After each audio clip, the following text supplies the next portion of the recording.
Welcome to True Health Tuesdays, and the truth will set you free.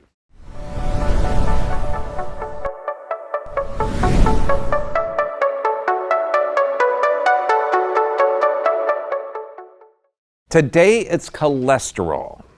Now, one of the most frustrating things is people always they're concerned about these levels. So we're going to do this talk again. We're going to do them backwards so people don't have to sit through the full 45 minutes. I'm going to tell you about the solutions. And then you'll figure out what the problem is. I'm going to tell you what that is. So if you're concerned about your cholesterol levels, know that cholesterol has an actual function. Okay? You got cholesterol everywhere. You got cholesterol in your skin, around every cell. It's used for hormone production. It's vital to protect you from cancers. It's the majority of the weight of your brain. It's absolutely vital. What happens if it gets too high? Okay, we're going to cover all of that. This is just how to lower it. One, a plant-based diet, seasonal. Plant-based diet, exercise works really, really well. High stress requires high cholesterol. So look at your physical, chemical, and emotional stress and reduce those. Low cholesterol levels are associated with higher rates of stroke, higher cancers, and higher dementia. That's right. So do you want lower cholesterol or appropriate cholesterol? No kidding. And so since your body's self-healing and self-regulating, what kind of things can damage the liver, which is where cholesterol is stored for you? Bread, pasta, sugars, alcohol, processed foods, all of these raise triglyceride levels and can damage the body. That's the big killer. It's not the cholesterol issues. Now, Linus Pauling was also, brilliant guy, 2 Nobel Prizes. He has a formula to clean the arteries. And he uses 3 to 5 grams of vitamin C a day, 2 grams of L-lysine a day. And you literally see the calcification or the plaquing from the artery start to remove. So simple, easy. Fat doesn't raise cholesterol levels. Toxic fats do. So things that damage the arteries. So let's learn about cholesterol now. Okay, so you know that low cholesterol levels cause high rates of cancer, brain damage. Okay, and high rates of cholesterol, it's not a bad thing, but it's a clue that there could be tissue damage. So no, there's one type of cholesterol. There's not good or bad, there's one type of cholesterol. There's 2 types of carriers. One, high density lipoprotein, and the other one is low density lipoprotein. So these are protein vehicles that carry cholesterol through the blood because blood is watery. Cholesterol is fat, and you can't mix those two. So you need this protein carrier. Now you'll see that HDL, which the ignorant doctors will call good cholesterol, because it brings cholesterol out of the blood and stores it in the liver. Low density lipoprotein is called bad cholesterol, but that doesn't make any sense either. Your body isn't going to do anything bad. So this is cholesterol that brings it to the site of injury, okay, or it brings it for hormone production. So you can see that LDL, low density lipoprotein, is going to be elevated if there's tissue damage.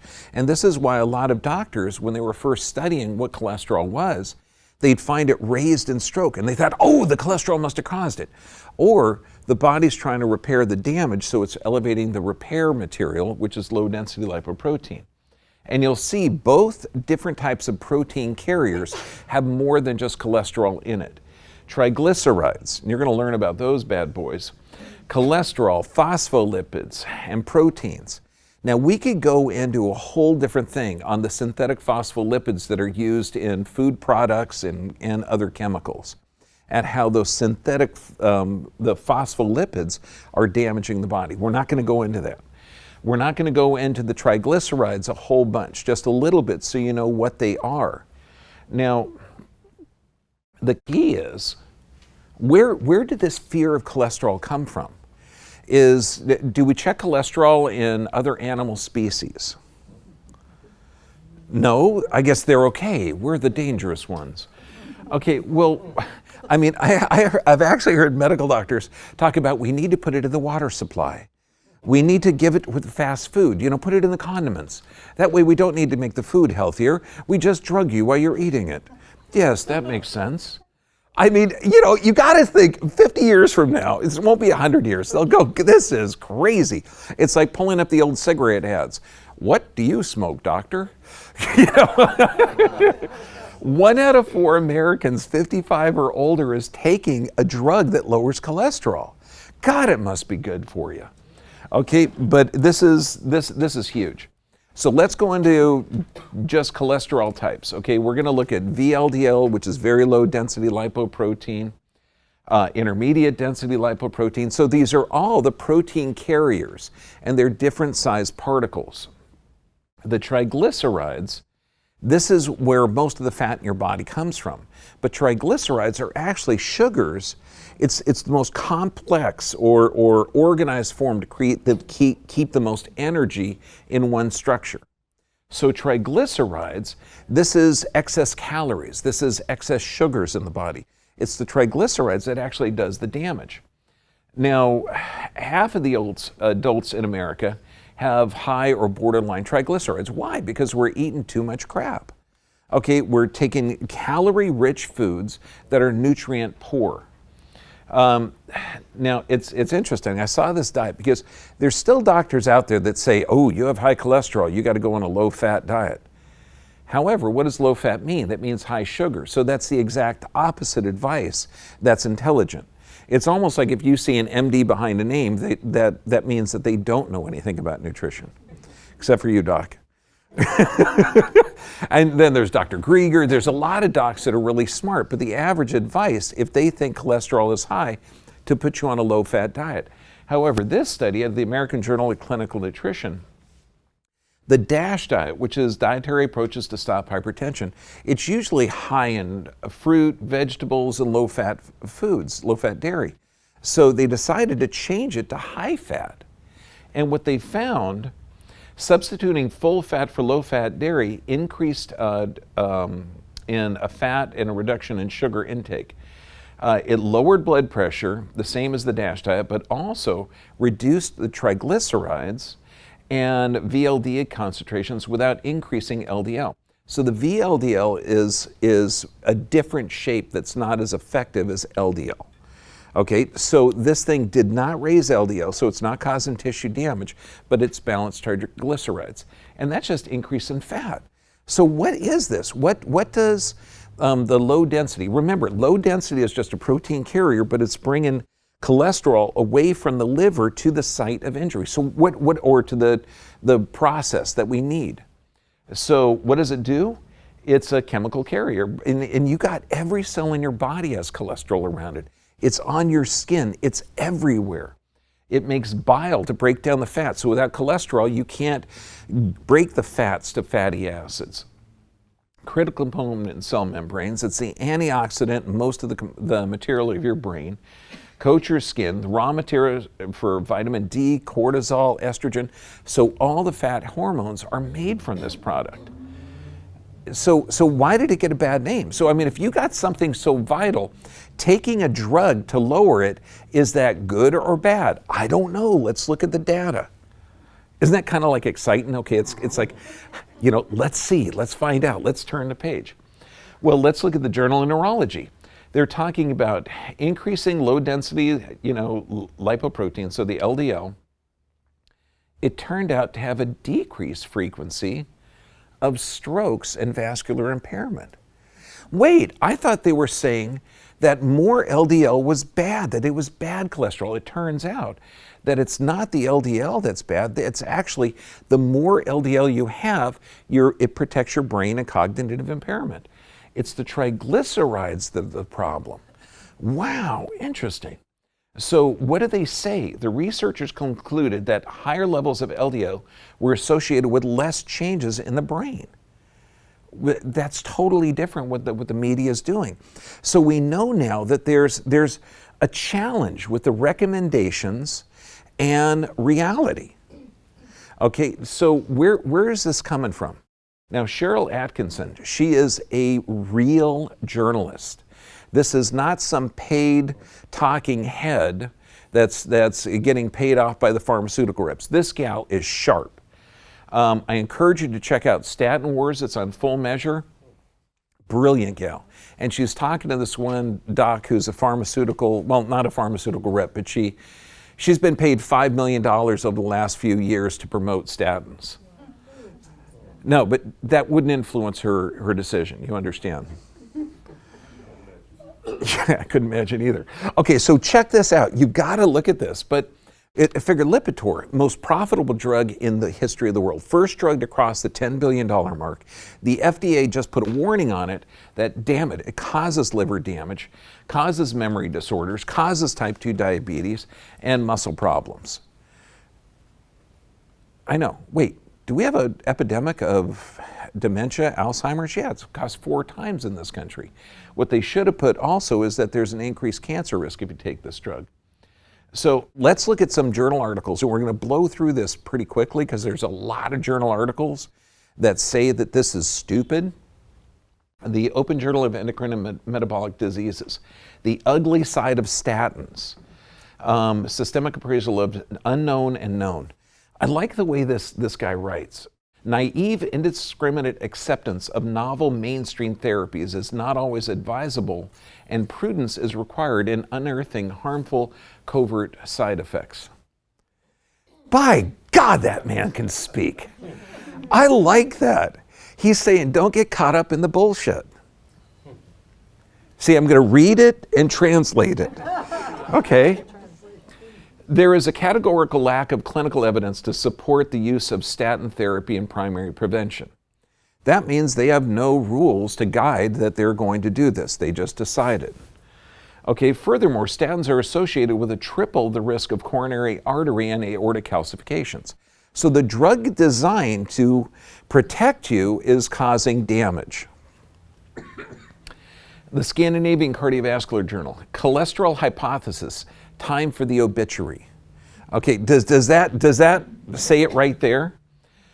Little or no scientific backing that is relevant for the human species. Apparently the hypothesis is false and should be buried. So when you're reading an article like this, you think, wait a second, that whole good and bad cholesterol, it's all completely false? I like this article because it goes into the history. I like history. Rudolf Virchow. Now, what he did, he first started to look at the plaquing of the arteries and figure out what it was. Now, I did human dissection anatomy for 8 years, and I gotta tell you, you can stick your finger in an aorta, you're dead, okay, not alive, okay, there's no Dexter here, but you go in there and you can actually feel this plaque. What's interesting is the plaque is not in the surface where the blood flows. It's underneath this little layer of skin or tissue there called endothelium. And he found it, well, in 1939 or 13, Nikolai Antechkov, I know there's probably 5 Russian people in here that are saying, God, he's bastardizing that guy's name. Okay, what he did, he fed cholesterol, egg yolks, to rabbits, which are herbivores, and it caused damage in the arteries. So he's thinking, man, it's got to be the eggs that are bad. Except he tried it with omnivores and animal, meat eaters, and he couldn't produce the results. So if you feed an herbivore eggs, it hardens arteries. Okay, now, Ansel Keys. Now, I grew up with an opinion of this guy that was completely not based in science or fact or the guy's work. I thought that he had falsified data. I thought he did a lot of stuff, and none of that was true. This guy was actually a brilliant researcher.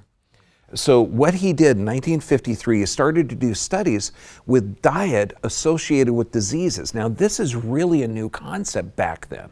I mean, it's actually a new concept now. They don't teach it in medical school. But I mean, natural people back then were saying, wow, there's a correlation with what you eat and your health. In 1986, okay, this 7-country study was brilliant. And I'm going to explain that later. But just know that cholesterol hypothesis, 1856, they discover it. 1913, they're thinking about it because heart disease was rising in America and it's something that never did before. Now, in the 1950s, we're seeing a lot of people with heart disease. The Framingham study. Now, this was neat. You follow a group of people for forever. spawned a ton of different studies, and it was found that cholesterol levels had been slightly high or increased after a heart attack greater than previously healthy men. And it was claimed that high cholesterol was a risk factor for heart attacks. So think of this. LDL is used for tissue repair.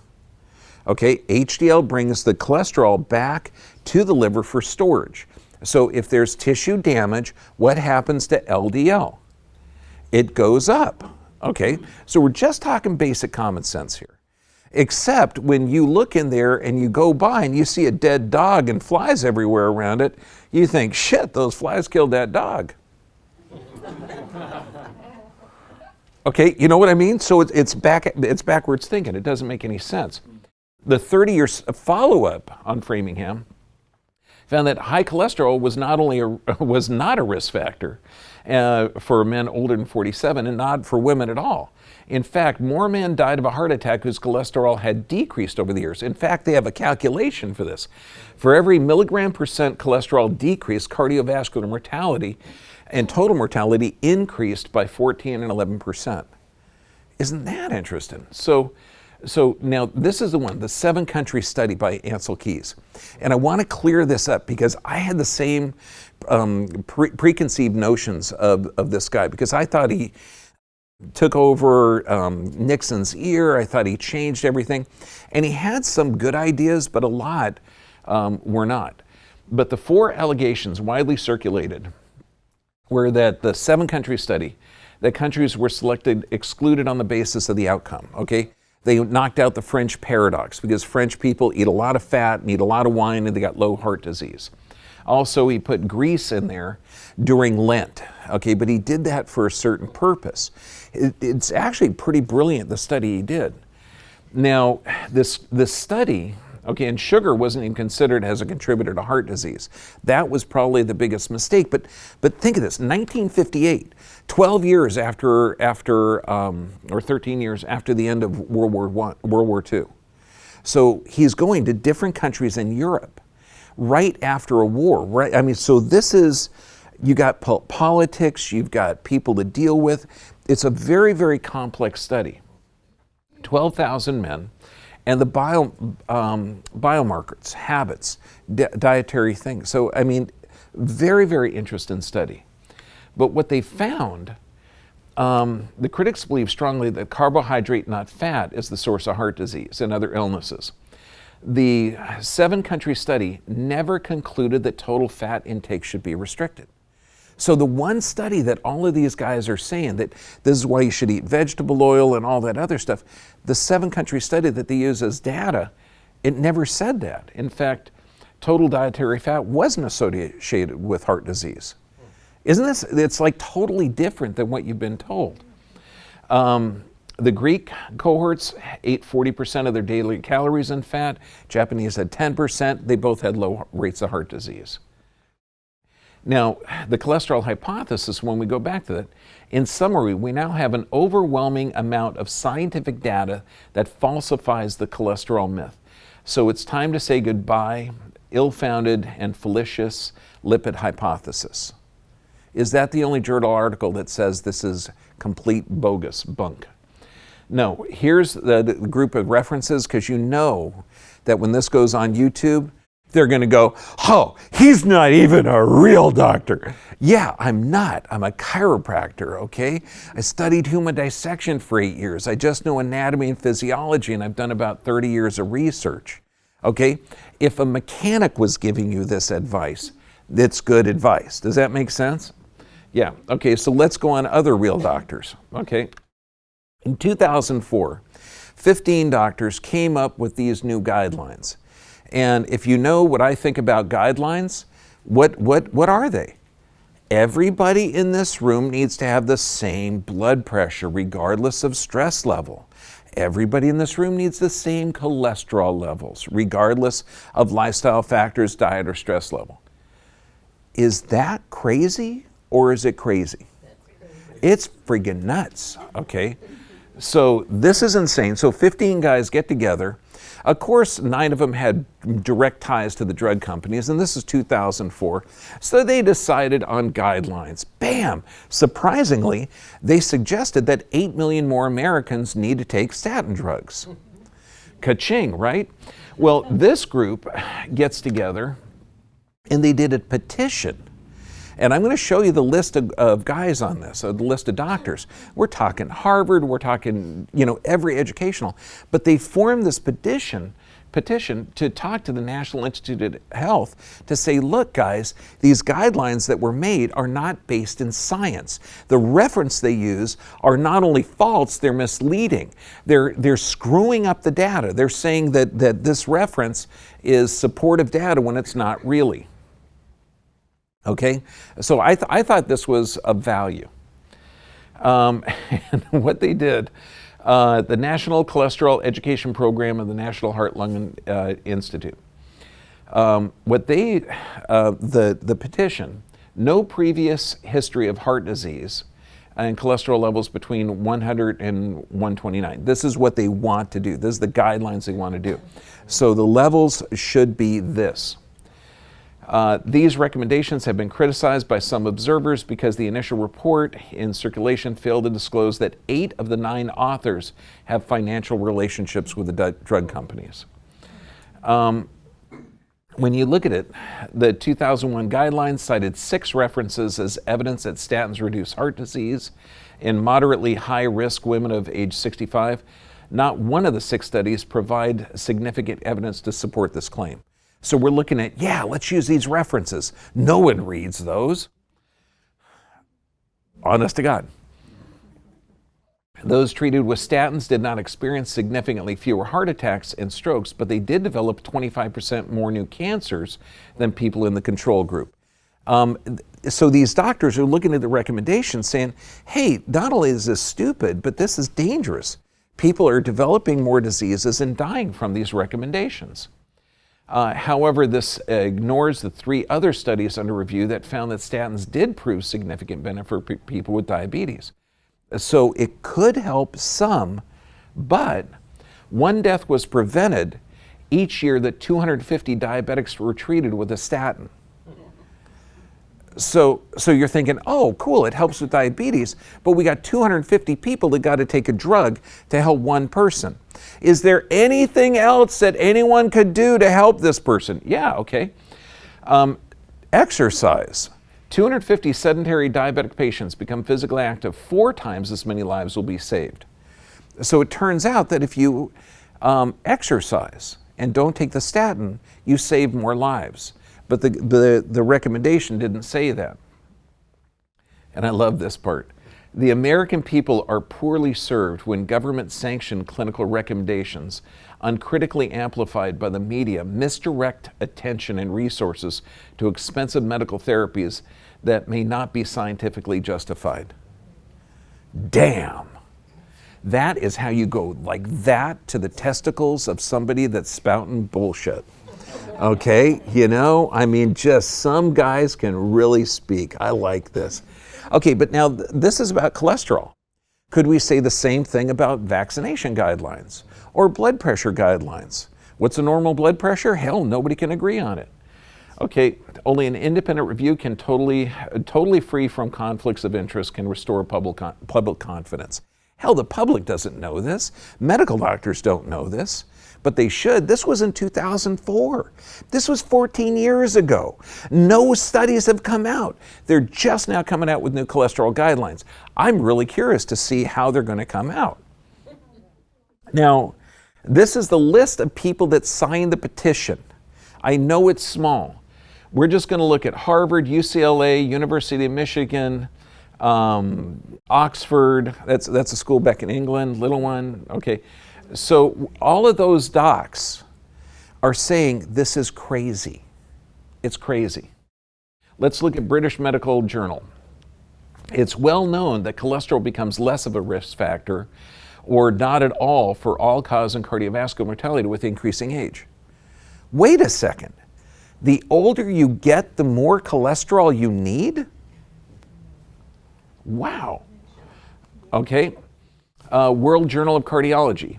We conclude that the expectation that coronary heart disease could be prevented or eliminated by simply reducing cholesterol appears unfounded. So again, the cholesterol hypothesis doesn't hold water in scientific studies.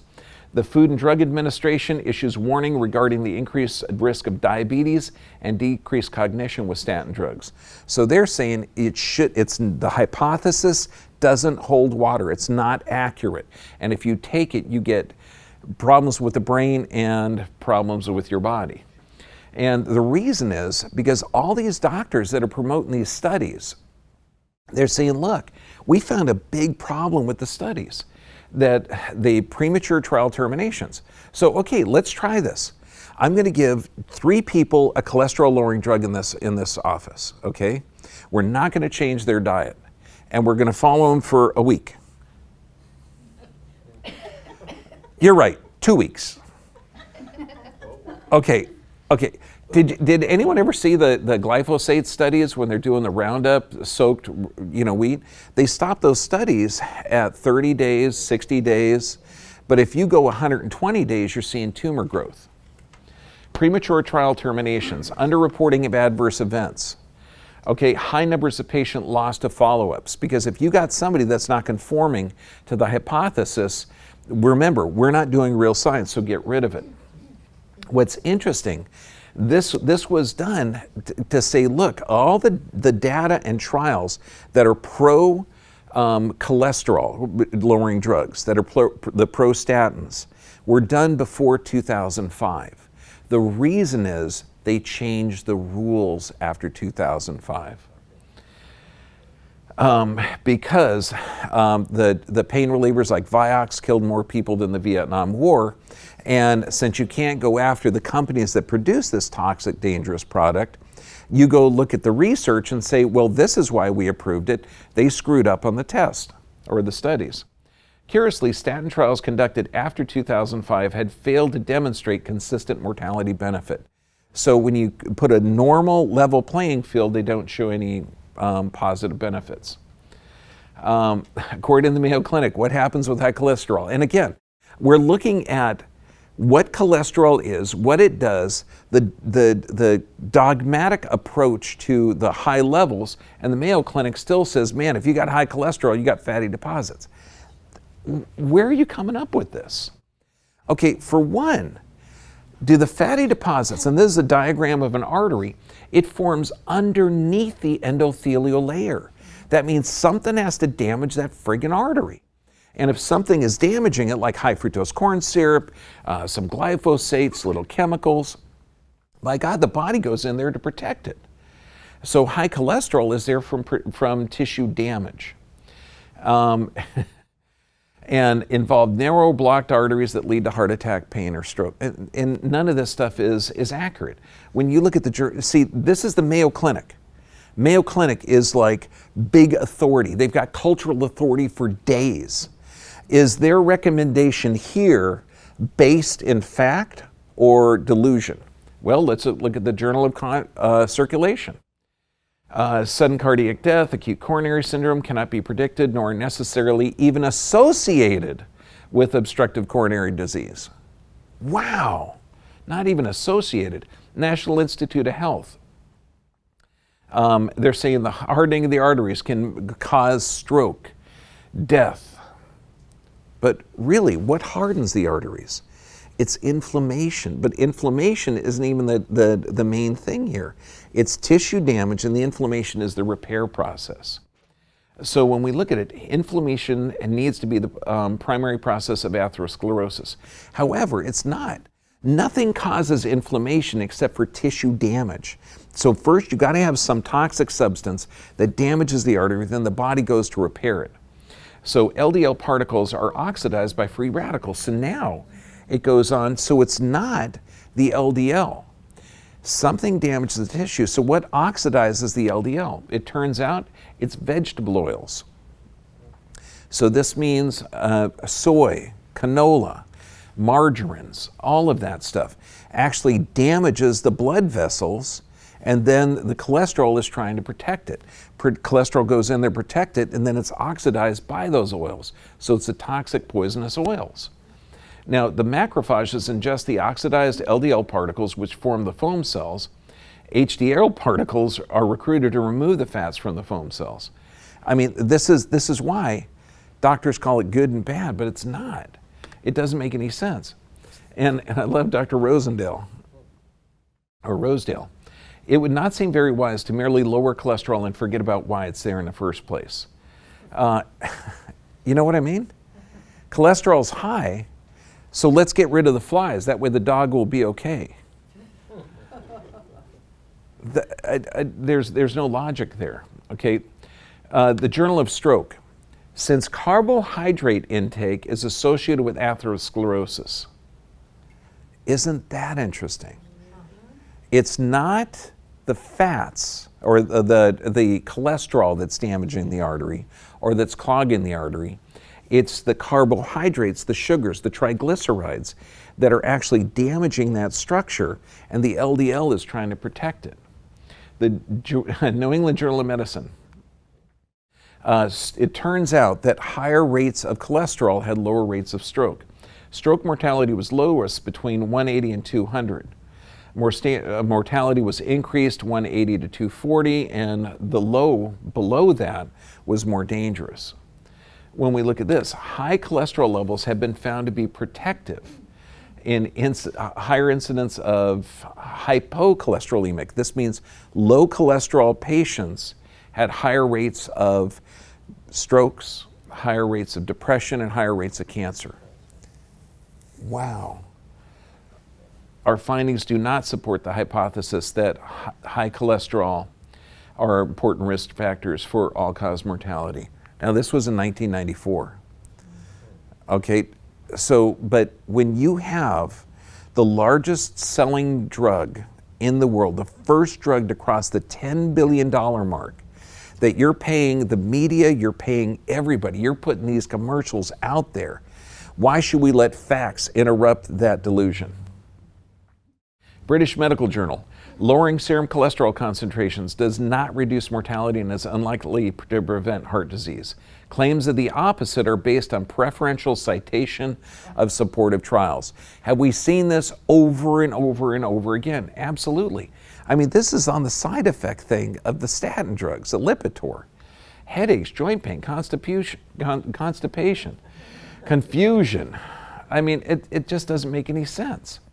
Now, the original trials that they did with Lipitor, they actually added coenzyme Q10 in there because they knew that it would deplete coenzyme Q10, leading to heart problems. Except it was too expensive to manufacture with the coenzyme Q10, so they just didn't.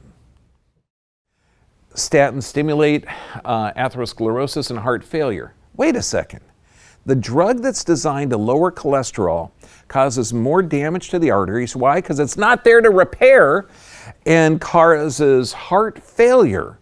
Why? Because it's used for hormone production. It's insane.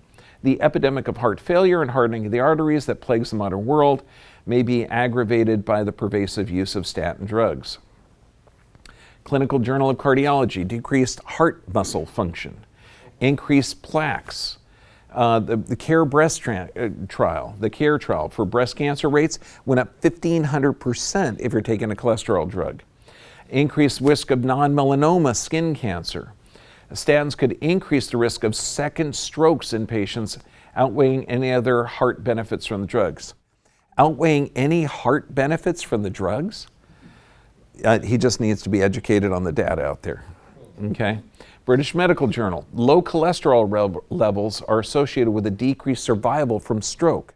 Because remember, you got a stroke, you got damage, the body's going to run LDL there to help repair the tissue. When the tissue repair is completed, HDL gets in there to remove it.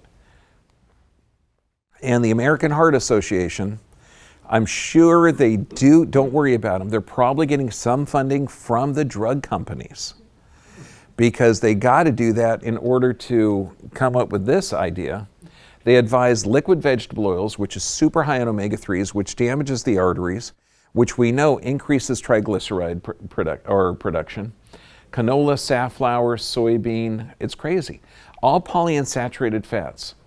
They're a source of free radicals. It can damage arterial walls. Vegetable oils, it's just toxic.